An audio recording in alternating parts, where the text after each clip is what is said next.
Car Cost Canada provides the dealer's cost, a list of rebates, plus discounted interest rates. Use the promo code MOTORMOUTH to become an expert member and get access to exclusive and powerful savings. The link is in the description below. This is the Mini Countryman, the utility in the Mini family. But the one we have here today is special. It's got more horsepower, more torque, a refined transmission. It's the John Cooper Works, which means it's very fast. Let's get in, go for a drive, and I'll tell you all about a utility that really doesn't have any rivals.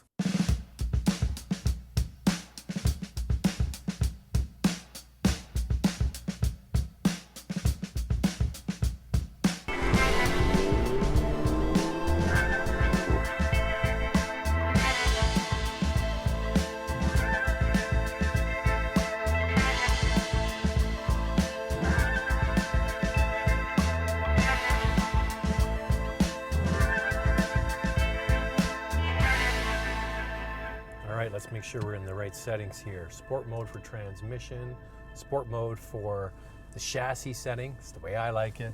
And away we go.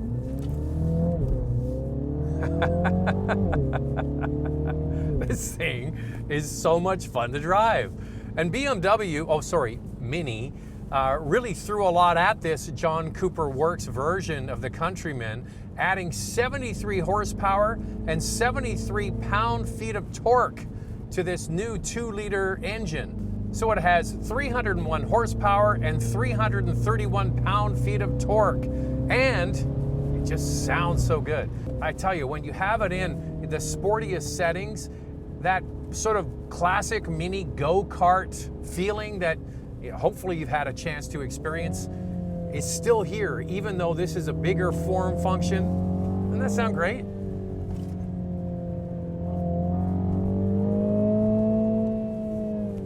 You know, that's what you pay for. You want a performance, sporty, little utility vehicle, and you get it with this. I think it's a lot of fun. It's a great everyday commuter for somebody that likes to have room for, extra people, but likes to have some fun. And you don't have to break the bank in order to get this. Now, it's not cheap, but considering, how much fun it is, 0 to 100 kilometers an hour in roughly 5 seconds, it's a lot of fun.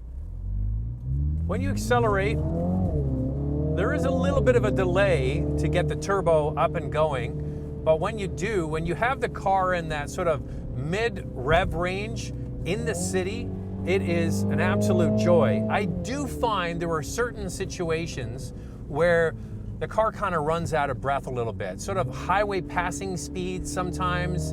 It might not be in the right gear and the car feels a little boggy, but you get the engine in the right RPM and it's going to deliver a lot of fun. It certainly does that in the city.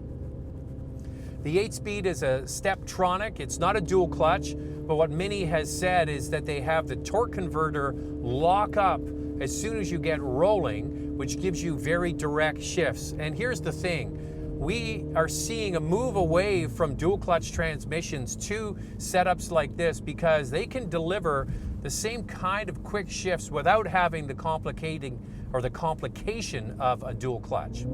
So this is not the Countryman that most people are going to buy. This is tailor-made for somebody that likes the idea of a fun little utility but needs to have a little bit more in their life every single day, and they certainly have baked in a lot more power and horsepower for this latest generation.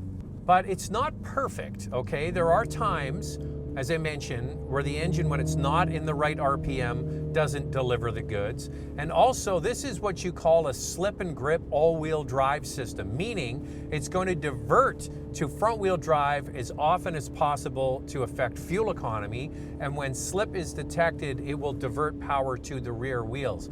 So it's not a true rear wheel bias all-wheel drive system like you get over at BMW and many of their utility vehicles like the X3. But you know what? When you do ask it to and you have some fun in the corners, it definitely feels like it's shifting power to the back. It's just not doing it all the time. And because it's a front driver with this much power and torque, you do get situations under hard acceleration where you get a bit of torque steer, but that's the nature of the game for vehicles that have a front wheel bias all-wheel drive system like this. Okay, shut it down. The Countryman. This is the biggest Mini, which is kind of an oxymoron, but the one that most people are going to buy because that classic Mini shape and design really has a very limited market. And Mini has really painted themselves into a corner with their design ethos because it's based on the original Mini. It always has to look like the original Mini. It always has to have original Mini interior applications, and that's the case with this. So on the outside, it looks like a pregnant Mini, and on the inside, it looks like the rest of their family, which to me is a bit of a detriment. I don't love the interior of this car. It does the job. It has a similar control system to BMW's iDrive system, which is good because that's a good system. So they have the screen in the middle of the large center stack here, and you can control it through a wheel between the front seats, and it's very quick, and as I mentioned, piggyback on iDrive system, so that is a highlight. But for me, the rest of the interior, I've said this many times about Minis, it's like somebody barfed up buttons and switches all over the inside, and it's just not a clean execution. It's 2020 now. This is looking kind of tired and old, but they're handcuffed to this because it's a Mini. Couple of negatives. The head-up display is a flip-up screen type. It's not particularly good. Your eye line is low on the dash. It's not up on the windshield like you get with most advanced head-up display systems.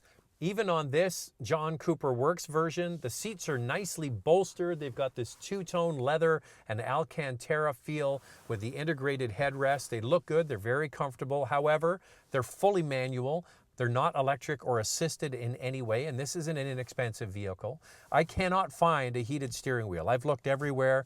The bum warmers are really good, but I can't find a heated steering wheel, and at this price point, that should be included. Now, on the plus side, the plus size of the Mini. This is the biggest one with the most space in the back seat. When you get in behind my driving position, there's plenty of legroom. It's actually quite comfortable. It's easy to get in and out of. So they've done a good job with that. And then you get around to the cargo area at the back. It's actually quite large. Because, unfortunately, this vehicle runs on run-flat tires, you get a massive storage bin under the floor, so there's a false floor there, a big cargo area. The seats fold down as well, so a useful everyday utility vehicle. Now, a lot of you might not know this, but this is a shared platform with BMW's X1. Big fan of that product. They've taken the basic same architecture and built up this car. So if you want to compare it in your mind in size, think BMW X1. That's what we're dealing with here, but with a Mini and a John Cooper Works skin put on top. All right, let's head out again. So what's the nut on this thing? Well, it's $43,000 in Canada. The one I'm driving has $10,000 worth of options at $53,000. That is not an inexpensive proposition, and as I mentioned, I think there's some things missing in this car considering the price point, and it doesn't really have many competitors, and I think that's one of the reasons why Mini gets away with charging as much for this as they do, because if you want to find something like this, not many places you can look. BMW actually uses this engine in the X2 35i. They don't make it available in the X1, which is a direct cousin to this Mini Countryman. Plus, the X2 35i is over $10,000 more than this Mini. Here's one interesting thing about Mini that a lot of people don't understand. These cars are not mechanically the most reliable by any stretch of the imagination. They're quirky. They've got funky looking interiors and they look like a Mini on the outside. People that own these love them. In fact, satisfaction with Mini owners, they are willing to put up with some quirks and foibles with their Mini because they love driving them so much. And having spent a week with this, I can see why. So the closest competitor I can think of for this model is the GLA, the AMG version with 375 horsepower, but it doesn't have the same form factor as this, not nearly as usable in everyday situations, but that vehicle is going to be updated soon as well. This really stands alone. It's a great city hot hatch. The Mini that has bigger, more space on the inside and a hell of a lot of power. Car Cost Canada provides the dealer's cost, a list of rebates, plus discounted interest rates. Use the promo code MOTORMOUTH to become an expert member and get access to exclusive and powerful savings. The link is in the description below.